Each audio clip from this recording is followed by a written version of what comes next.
Every lie has a crack. Every secret has a witness. What could happen in the morgue that leaves everyone in disbelief? What could a corpse do on the dissection table to clearly reveal what happened to it?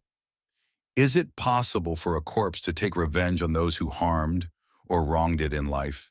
And what about that tale of 4 corpses that arrived together, each with strange markings drawn on their backs? All through the night, there are knocks, animal sounds, and unnerving cries. They appear unexpectedly, and when you look for them, no one is there. Strange events are known to occur in the morgue, and doctors have almost grown accustomed to them. For instance, a corpse might move its arms in a way that triggers involuntary reactions all at once. Even though each movement seems horrifying and disconcerting, such occurrences are considered normal, and the doctors simply carry on. However, what is not normal is when some corpses seem to bring along their own demons.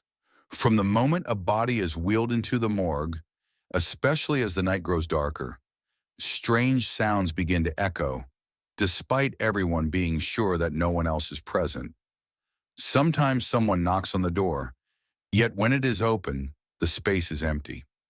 In a place that houses over 200 bodies, one might expect odd happenings.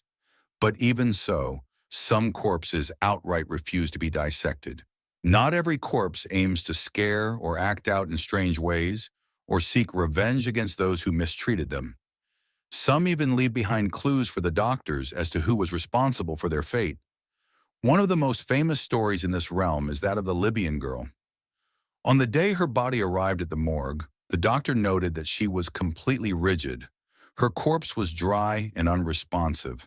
Found abandoned in a desert area, nobody knew how she had died. Dressed in a black abaya, the initial impression was that she had died following a medical procedure.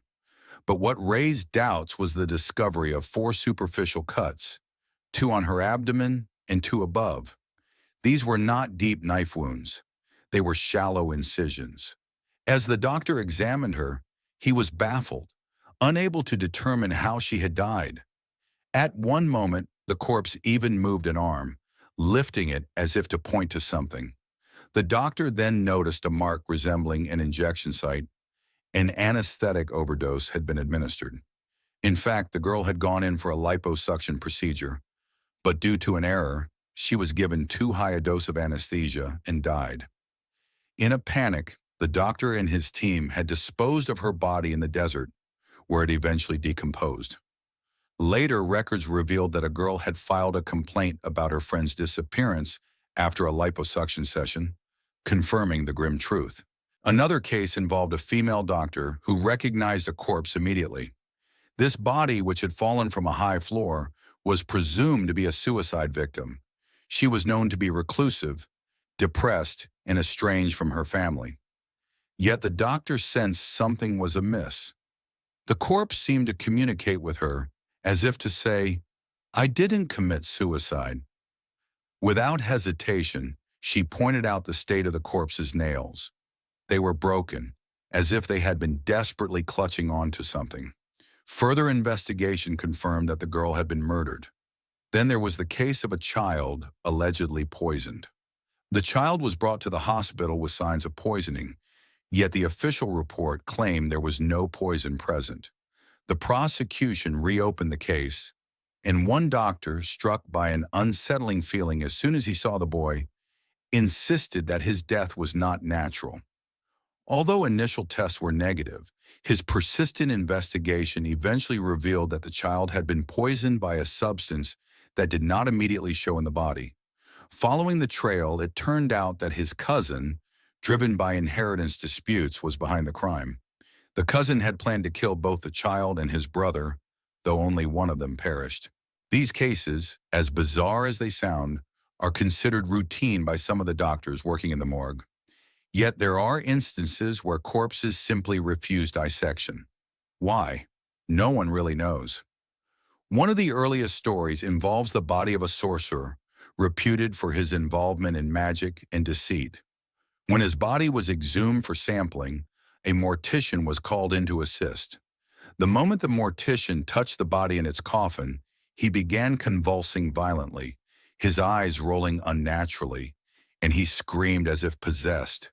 Then he bolted, leaving everyone in shock, and he was never seen again. There's also the unsettling case from a morgue in a town called Zenhom.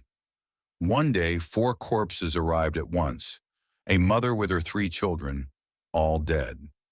The mother, with a haunted look suggestive of dark arts, had a large mysterious symbol drawn on her back, filled with numbers, cryptic symbols, and incomprehensible words. What was even stranger was that her body resisted dissection. It twitched and shook on its own, and at one point, its hand even extended off the table, horrifying everyone. When the doctors attempted to dissect her, the scalpel broke upon contact, and even the saw stopped working as it neared her body.